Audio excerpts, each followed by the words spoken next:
Okay. So I started by saying that to achieve positive behavior in children, there are certain things you must first understand that positive child's behavior and academic interest is war. The attitude that you must have to parenting, the attitude that you must have to teaching, it must be the attitude of war. The children have a mind of their own. You also have a mind of your own. Now, the war there is not really fighting. No, in fact, right now, there are more wars that are being fought now with words, communication, influence, more than just guns and missiles and everything like that. What the word simply depicts there is that it takes strategy. So the war I'm talking about is not a fight. It is about strategy. It takes strategy to get a lot of things done. You see, when we talk about child's behavior and their academic performance, especially in this internet age, there is a lot that is taking their attention. There are many things that they want to copy. You know, the girls want to wear crop top. They want their stomach to be showing. They don't want to wear mini. There's nothing like mini skirt again.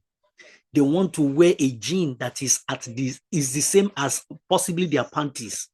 That is what it is, what they see, and it is what they want to replicate. Now, it is very important and critical that you need strategy. That's what the word war, that is what it means. When we are dealing with children's behavior right now, and we are dealing with academic interests, we need to understand that it takes more in the space of strategy than just, let's just do what we want to do. And the reason why I'm saying this is because, if you don't go that route, the children will have their way. Right now, we have, and the reason is not far-fetched. The reason is because they will keep quiet, they will follow your order till the inevitable happens. Actually, what is the inevitable? The inevitable is the fact that they will go to another place. They have to go to university without you. They have to stay alone without you. And what has been in their heart right from the time that you were shutting or that you did not shut down well will now begin to come up.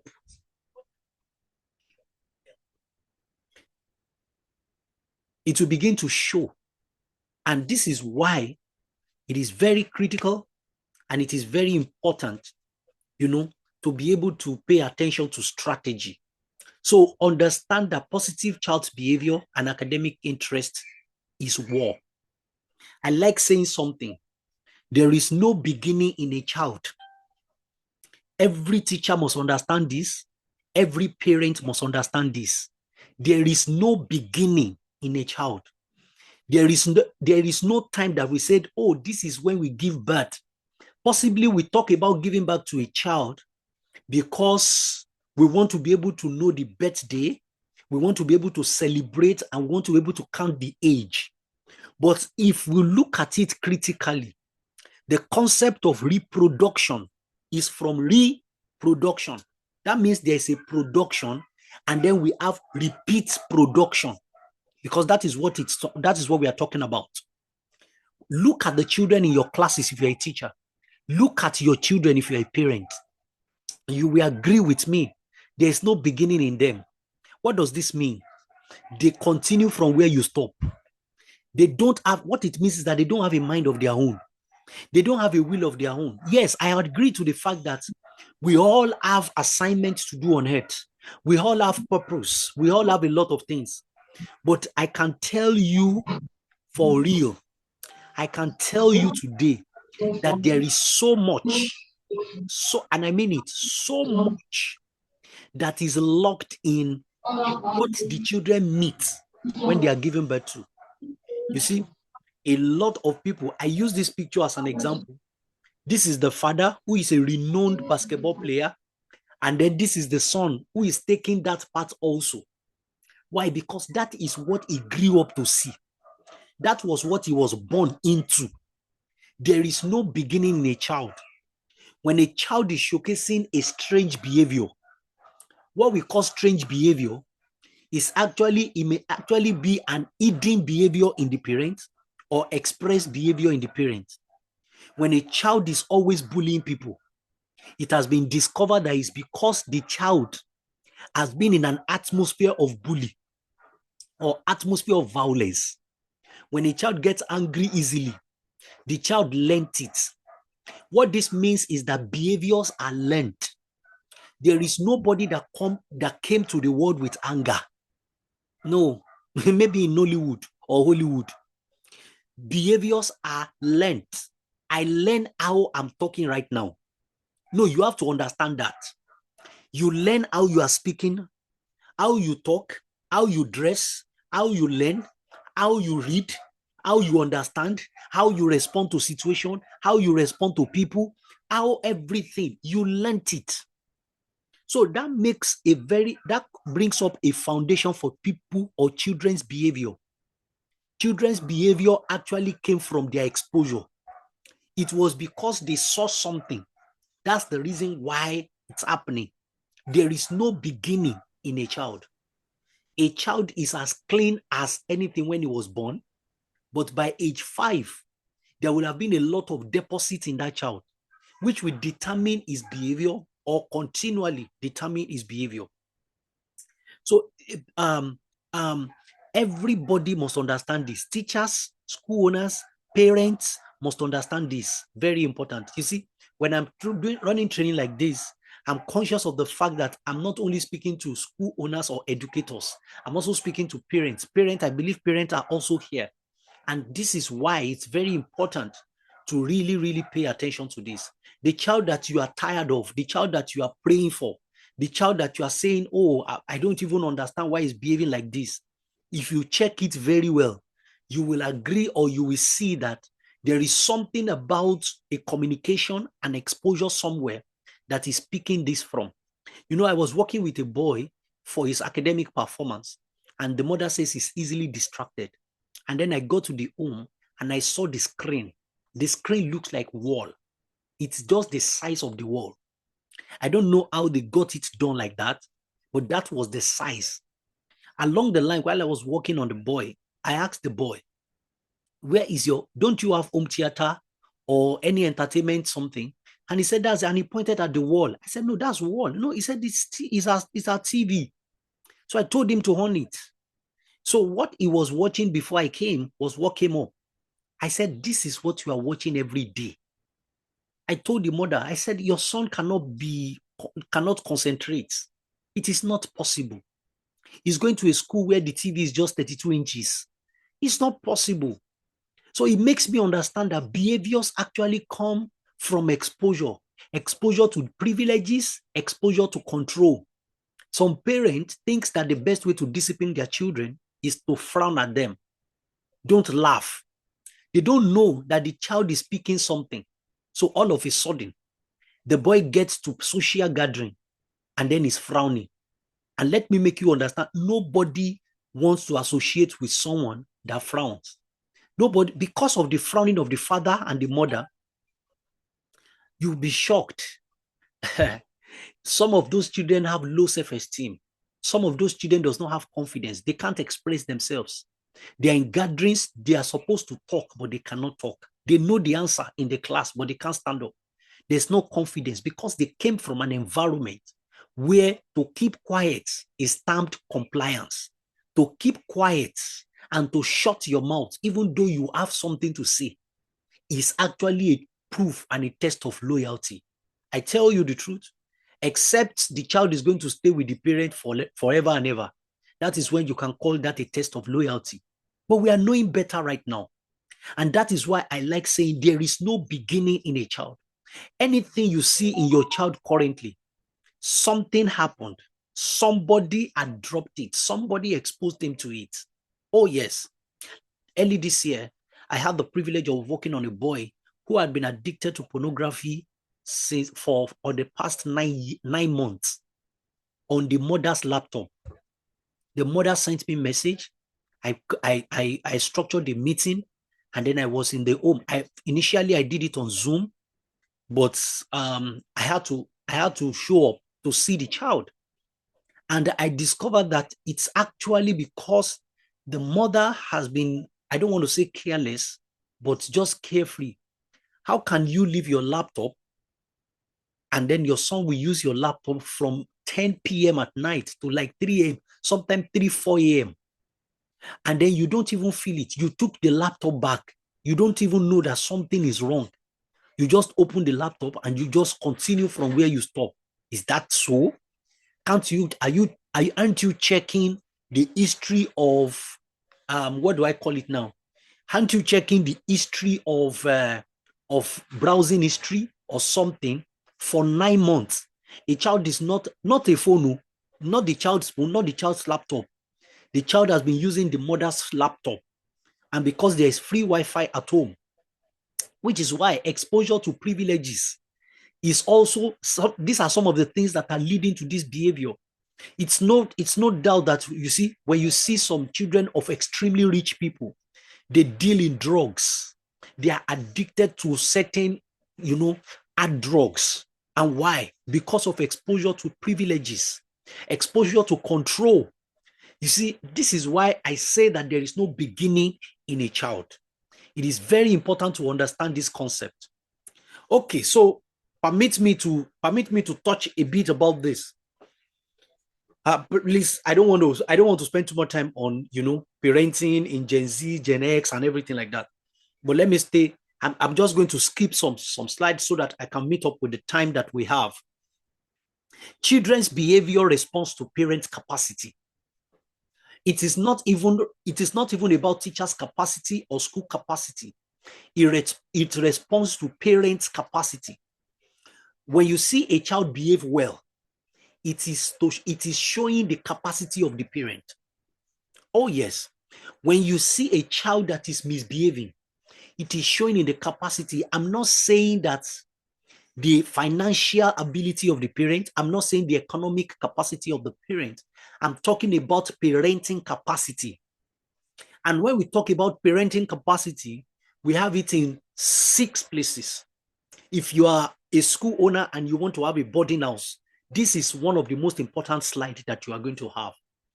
If you are on a boarding house also currently, if you are a teacher and you hope that one day you are going to also function in pastoral care. Pastoral care means that, if you teach in a school that has a boarding house, you can also be a carer, that you stay with the children in their hostel. Oh yes, by the way, it's very good. And you have to, as a teacher, if you're a teacher here, you can do that. If you're a school owner, please begin to plan for it. We need to begin to do better. A time is coming that the best schools, and we are already having it, the best schools are the ones that have the capability to take the children from their parents' home and house them without issue, without sexual harassment, without access to unnecessary content, without bullying, without a lot of things. And to be able to achieve these things, it takes extreme pastoral care. So if you are a school that has a boarding house, if you're a parent and you want to improve your child's behavior, this slide is for you. There are 6 dimensions to parenting capacity.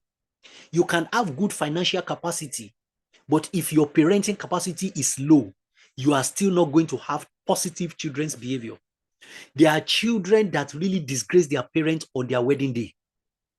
I'm being sincere. The parent has so much money. The parent, very rich, very successful. But when it comes to parenting capacity, and whereas we have some parents that have high parenting capacity, but the financial capacity is not there. You see, I like saying this.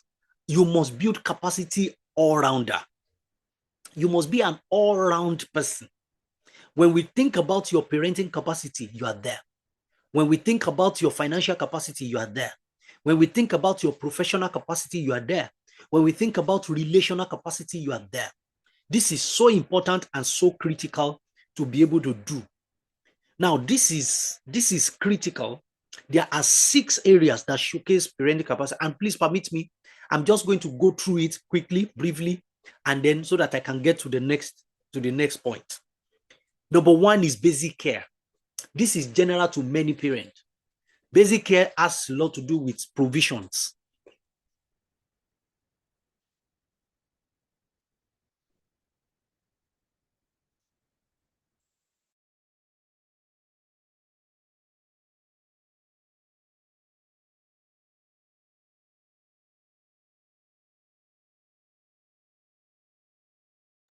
Basic care has a lot to do with, provision and a lot of things like that. The second thing is ensuring safety. Oh, yes. How do I know a parent that is capable? There is safety. How do I know a teacher? Because when we talk about parenting, parenting is different from parent. Very important. A parent is a noun. Parenting, from the word parenting, is a present continuous verb. So parenting is a verb. Parent is a noun. Parent is a state, is something that you are, maybe because you have children. But parenting is an action. Oh, yes. So this capacity that I'm talking about now is not only applicable to parents, it's applicable to everybody that offers parenting. And when a teacher is in class and is not teaching, one of the things that a teacher should do is to offer parenting ability or parenting service, to be able to give basic care. I was in a school and I saw the way the teacher told the children, said, everybody open your flask. And one of the children was about to pour the food away because he was about to open the flask. So I told the teacher, I said, no, these children are still small. They are still very young. They can't open. It will pour it away. You saw the child trying to figure it out. Parenting says that you go there and provide support. That's basic care. Then ensuring safety. Ensuring safety spans everything, honestly speaking, to make sure that the children are safe. That's what safety is about. The third one is emotional warmth. Emotional warmth. When we talk about emotional warmth, is the fact that you are not emotionally harsh on the children. Everything is shouting, everything is yelling, everything is beating. Small thing like this, before you know it, you are losing it out. You are losing out emotion. No, there is a need to be warm when it comes to the emotional space. The fourth one is guidance and boundaries. This is my focus. In parenting capacity, you must have the ability to give guidance, and then you must have the ability to provide boundaries. If children's behavior is established in boundaries, because the first thing on the mind of a child is to test their boundary with you. Anytime a child is spending the first 2 hours with anybody, and this is not applicable to just teenagers or elementary children, or applicable to a child that is 3-year-old, 4-year-olds. I'm telling you, boundary is very, very important. Boundary is a critical factor. Boundary. You must set boundaries in your home, because that is what the children are first looking for. That determines. So a child gets to an environment, you notice that the first thing the child will do is to first want to go with the familiar faces or the person that brings the child to that environment. And if the person that brings the child to the environment just drop him, you notice that the first few days or the first few hours, the child just sit down in a corner, even when you are trying to push him. And all of a sudden, after the child begins to loosen up, he begins to test his boundary. How far can I go? Is it possible for me to go out of this place? Is it possible for me to go and touch this thing? Is it possible for me to sleep on the floor? Now, this is where boundary becomes very important, because if you are quick to train the boundary of a child, he will live according to it. God has created children to have that genius ability. They have that intuition. Once you spell out the boundaries for them, especially before age 8, they will stay with it. By the time they are 8, 9, 10, 11, they will test what will happen if they cross the boundary. So when you are talking to age 7 child, I said, don't touch it. He will stay and will not touch it. But when you are talking to age 9, 10, and you said, don't touch it, he will touch it because he wants to test the consequence of the boundary.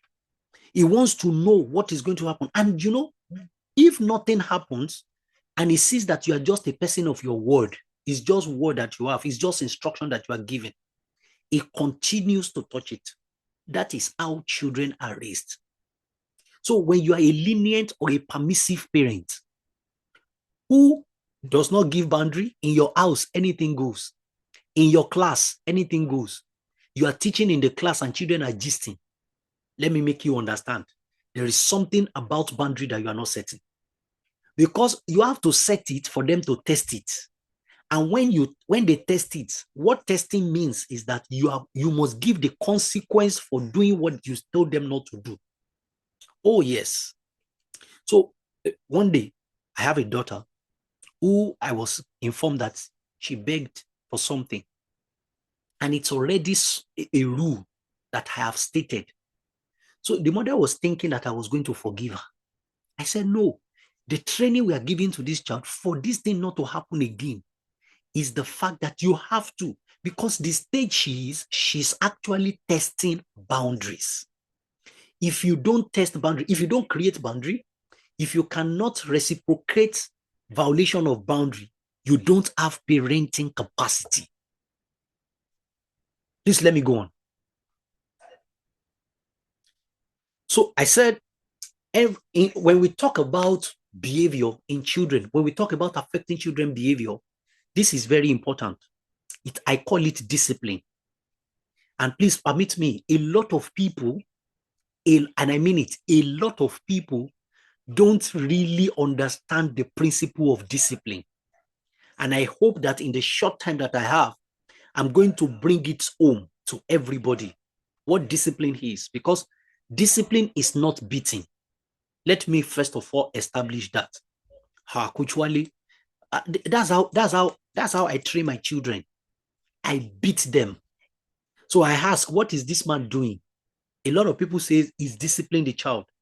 I said, no, he's beating the child. You must be able to use the right language and the right word. Because one of the things that causes parents, teachers, and other people that handles children not to be so violent about children is to use the right action word that you are doing. When you are flogging a child, you don't tell me you are disciplining the child. No, that's not true. You are actually beating. You are using cane on the child. Oh, yes. The question that goes next is going to be, why are you doing that?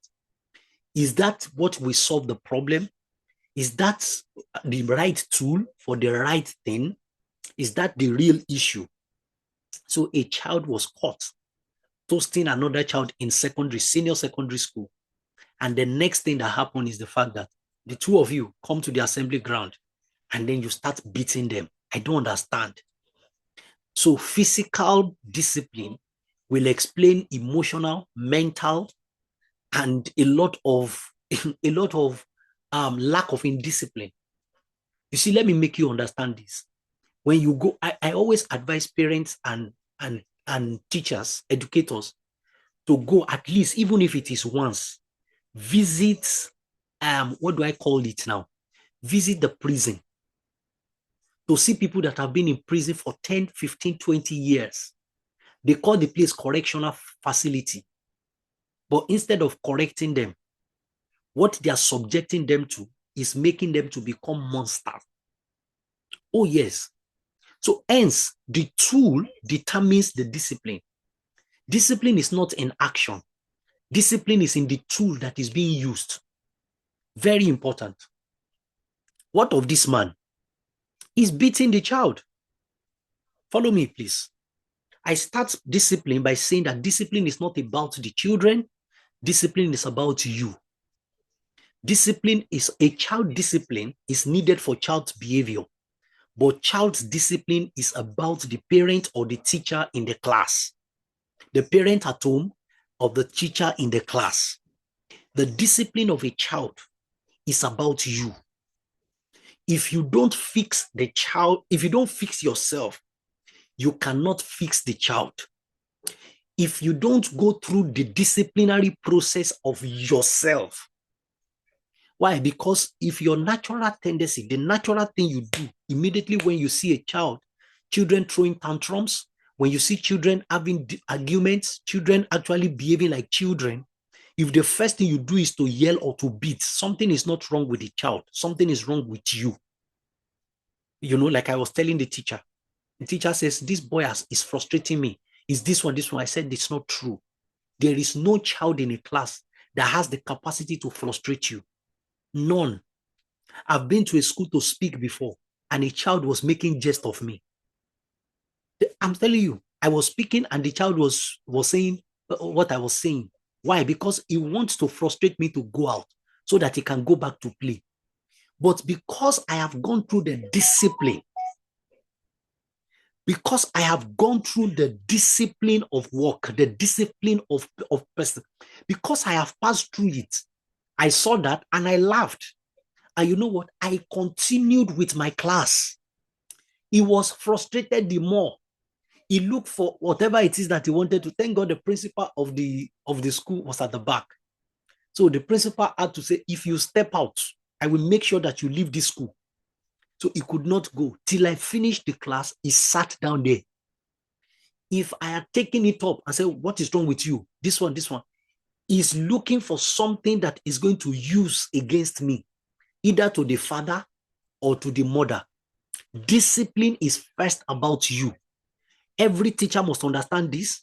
Every parent must understand this. The fact that you have the license and the right to do your child the way you like does not mean that that is how you should do them. Why? Because there's going to be a time that they too will do you the way they like. The earlier you understand this, the better. Life is in seasons and life is in phases. There are parents that cannot hold 2-minute conversation with their children on phone today, as I'm talking to you right now. They are parents and their children now have their own family. The children have their own family, and once they call, all they talk about on phone, hello, how are you? How is everything? Fine. Okay, bye-bye. 30 seconds, they are gone. There is no call conversation. There is no communication between a father and a child. The child now has children too. But the impact of the years of what they call discipline is now holding on because the boy now has freedom.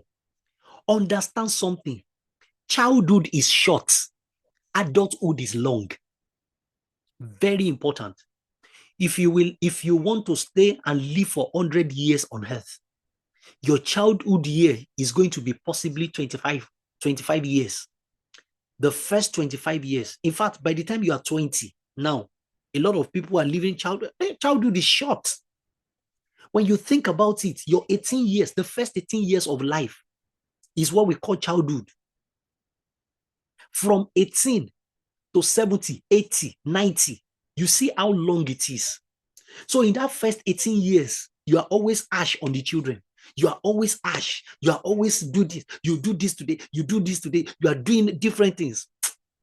Oh my God. All that you know that season, the season of that child is also coming. How you know that life changes is when you now talk to your child and the child now wants to talk back at you to tell you that enough is enough, sir. Enough is enough, ma. You are always telling me this. You are always beating me for any small thing. You see, I introduced my child to wash plate. And then the second day, one of the plate that I loved the most, she broke it. I didn't beat her. She was expecting. I said, no, it's part of it. Whatever I do right now will determine how you are going to treat your own children when they make mistake. That's number one. Number two, the level of response that I have right now will determine if you will be able to talk to me when you have serious issues.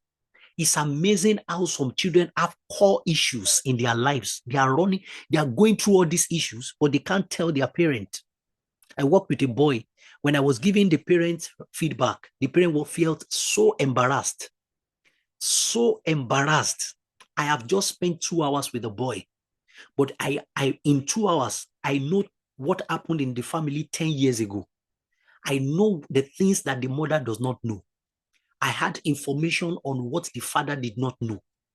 It was so shocking for the mother. I said, please, actually, my son is telling you this? I said, yes. I said, do you know why he's telling me? I said, he sees me in the first 20 minutes. I presented myself, number one, as an authority figure. I presented myself as a solution to his problem. The problem that he thinks you people caused, mother and father. And because of that, I gain his trust faster. Imagine if I'm not a coach. Imagine if I'm a drug addict. Said, I will affect your child better than you. And this is very important and critical. Very important to understand that when it comes to discipline a child, it will first start from you. Oh, yes. I said discipline is about your structure. It's not about your feelings. You see, if all you are doing in discipline is your feelings, oh, what is going on? What is happening? This or that. If that is all, and you don't put structure in place, there are times when feelings will take over. Let me be realistic. There are times when feelings will take over. Why? Because we likely parent people the way we also were parented. The way our parents actually raised us is the likely way that we are going to raise our children.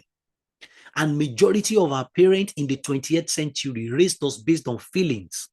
Only few raised based on structure. That is what makes the father feels that the more he laughs, the more is that, the child will just be. Now, we must make sure that discipline is based on structure. Actually, what does structure means? Structure simply means the things that you lay out, the layout instruction, the layout boundaries, the guidance that you give, and the consistency of your action and consequences. Consistency of your actions and consequences. If you say TV is 1 hour in your house, structure is not that instruction. Structure is the fact that the TV is 1 hour. If you say no food without brushing your teeth and bathing, structure is not that instruction. Structure is the consistency of the action. Oh, yes. If you say sleeping time is 9 p.m., sleeping time is 9 p.m., structure is not the instruction. Structure is in the fact that once it is 9 o'clock, everybody sleeps. If you say nobody watch TV to sleep in this house, everybody read to sleep. Structure is not that instruction. Structure is the action of the fact that before they sleep, there is a book beside them that they read, and it is consistent. Think about it. I had a very deep understanding of this when I had an encounter of a man. That man was how do I say this now? The man sent came to meet a teacher, went to a teacher. The man went to the teacher and told the teacher, please, mister, I want you.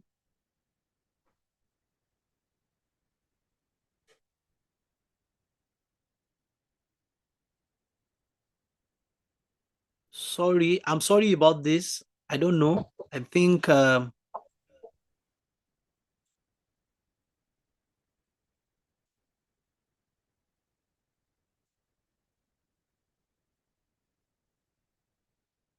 okay.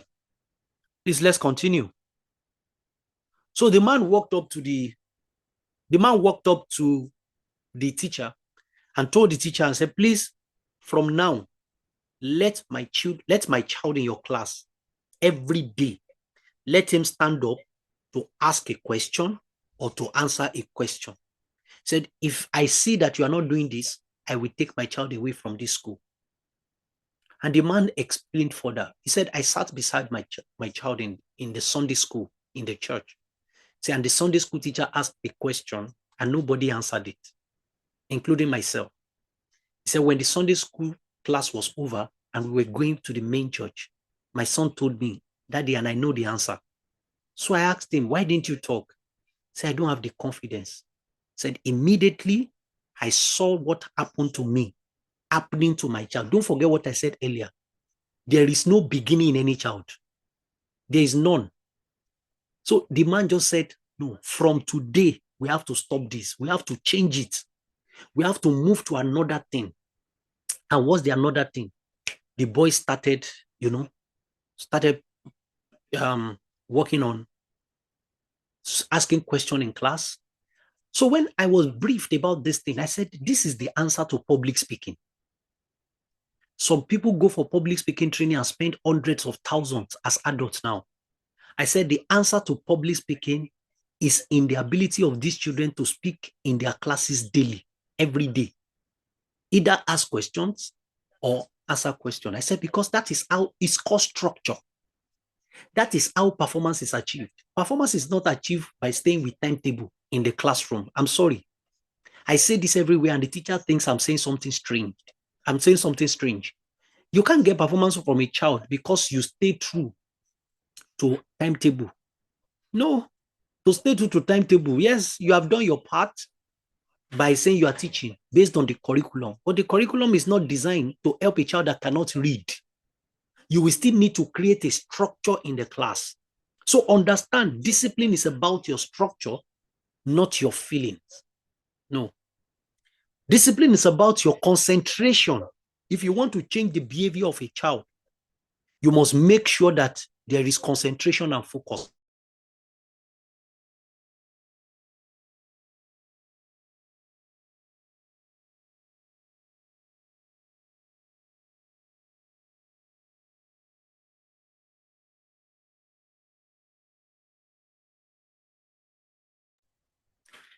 Discipline is about your concentration and your focus. Yes. When a child sees that you are concentrated on him or her, you notice that the child is going to respond better. I'm telling you. But you know what? Actually, as parents, you know, I'm a parent. There's a lot that I have to pay attention to. There's a lot that is going on in my life. I even want to do this. Actually, please bear with me. This one, this and this and this and this and that. I said, well, you are sharing story. Discipline is about concentration and focus. The time you are going to spend with your children, make sure that it is maximized. You don't maximize the time by just sitting there and watching TV. Amazing how some parents think that family time is about sitting down to watch television. No, your concentration is not on the child. Your concentration is on the television. Family time is about a time of concentration and focus. As everybody is doing, as everybody is talking, you are paying attention. You are paying attention. You are checking the mindset. How do you know the mindset of someone? It's in their communication. It's in their communication. You speak, you ask a question and allow them to think. Yes, let them reason. Say, think about it. What can you say about this, my baby? By the time you are speaking about it like that, you are going to, and once the children knows that, oh, my dad, my mom is going to do this. I'm telling you, I was in a school and they told me, they said, how do we cope this problem?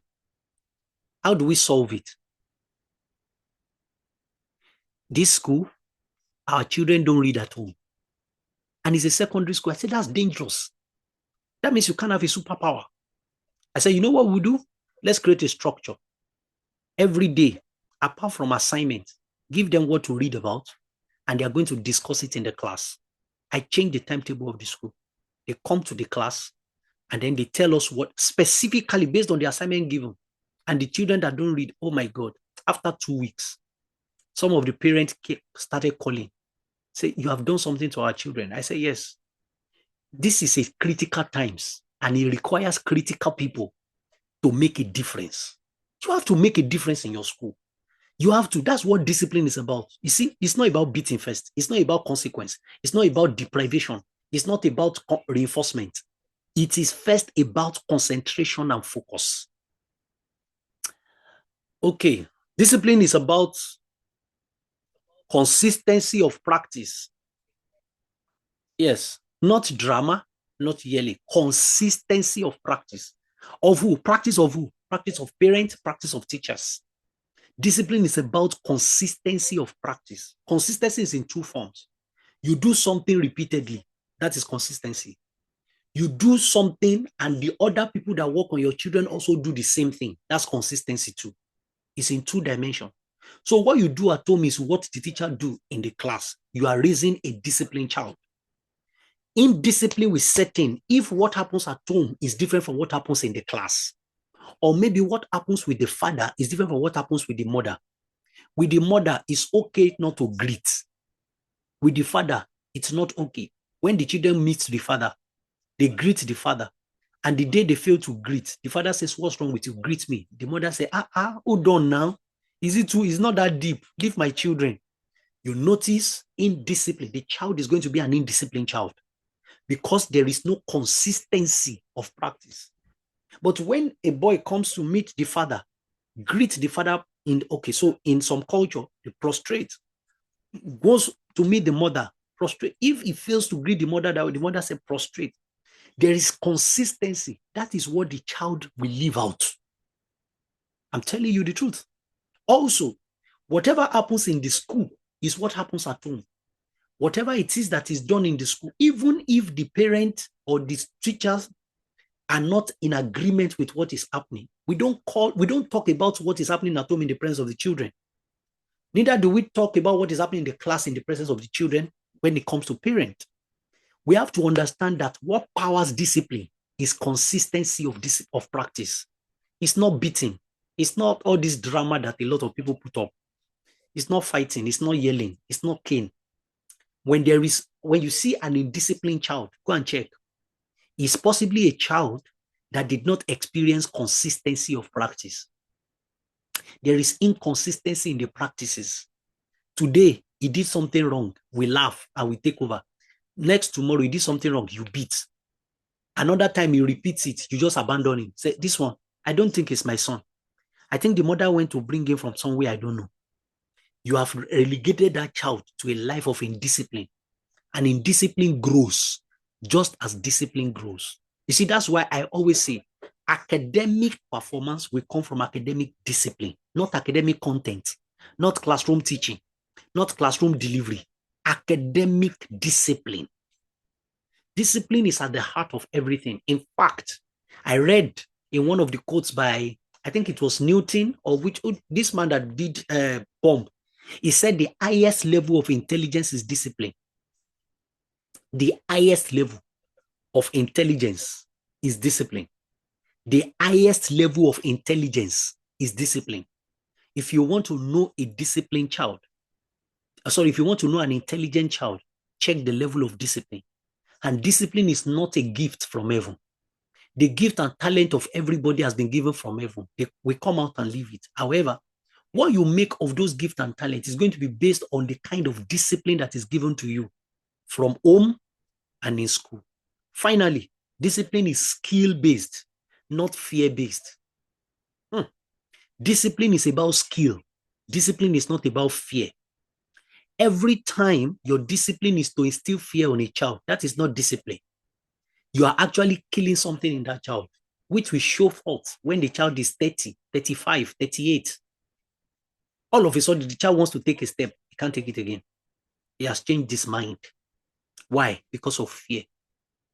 Discipline is skill-based. What I'm doing when I'm disciplining a child is I'm putting skill inside the child. I'm developing skill in the child. So skill is developed by structure. Understand that. That's why discipline is structure. Discipline is about structure. So what I do is to make sure that the skill is imputed. The reason why I'm consistent in practice, the reason why I'm setting structure is so that I want the child to develop skill, just like what we have in the slide. So he's doing something over and over and over and over and over. And so to develop public speaking skill in a child, of course, there's going to be time when you do public speaking sessions for the children, but it has to be a daily practice that has been structured into the daily work and the routine practice in the class. Very important and critical. So discipline is skill-based and not fear-based. Discipline is about motivation, not punishment. Yes, this is where I'm going to end this class. I hope you have gotten something. Discipline is about motivation. Coach Wale, what is the difference between motivation and punishment? It's simple. Motivation is knowledge of consequences. Punishment is actions of consequences. Motivation is what determines maturity. You can punish a child and the child will still be a babe. Motivation is the knowledge of consequence. And you allow that knowledge to determine your action.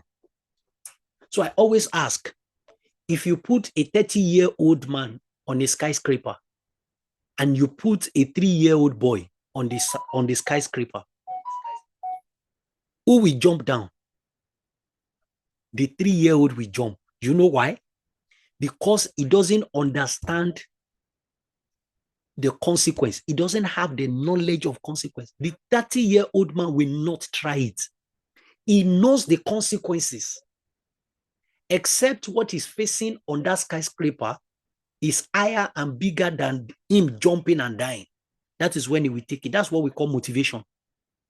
You see, when children don't understand consequences, or they don't have a knowledge of consequence before doing things, what happens to them is that they just live life. They just do things. So a girl was watching on YouTube, and another girl came to visit. And that one collected the remote and said, I want to play, one of this secular music. So let me play. The girl tapped the girl. He said, no, give me my remote. In this house, we don't watch all those kind of things. So you know why? He said, there are things that they will show in that music video that is not healthy to my mind.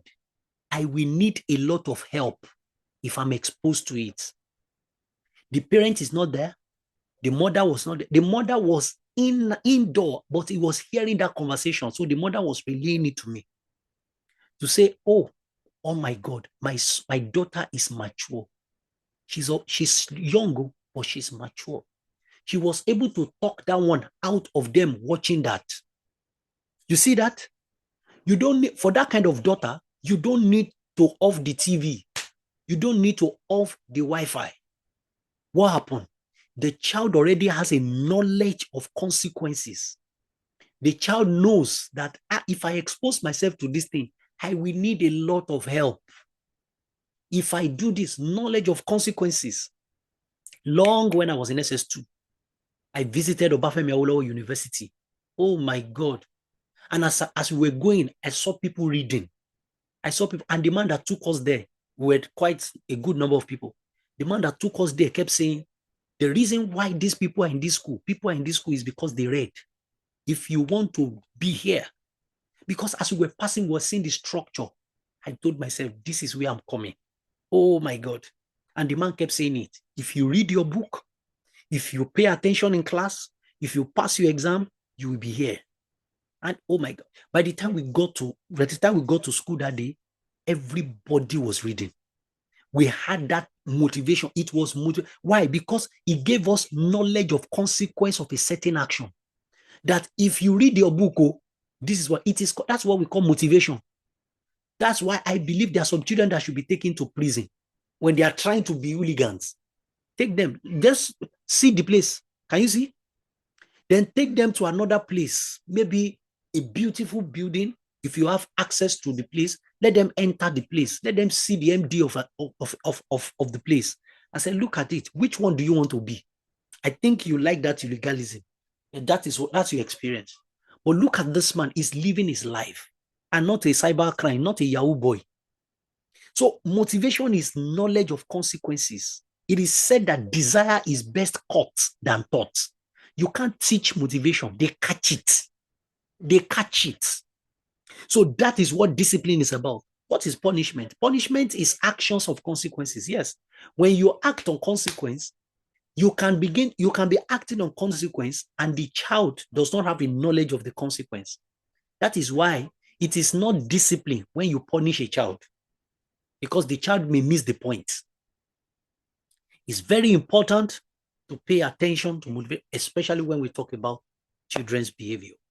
I wish I could go on from here, but really, this is where I want to cap it up. I want to appreciate everybody for being here. This is Coach Wale.